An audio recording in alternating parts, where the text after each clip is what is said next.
एक बार एक वैज्ञानिक ने एक टिड्डे को पकड़ा और उसे अपनी आवाज़ पर छलांग लगाना सिखाया।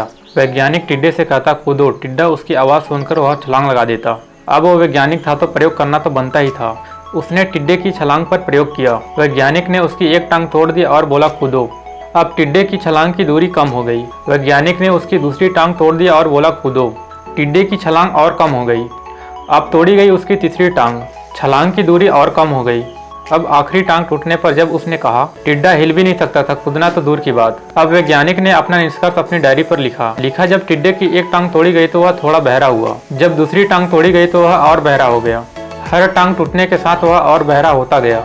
सारी टांग टूटने के बाद वह बिल्कुल बहरा हो गया।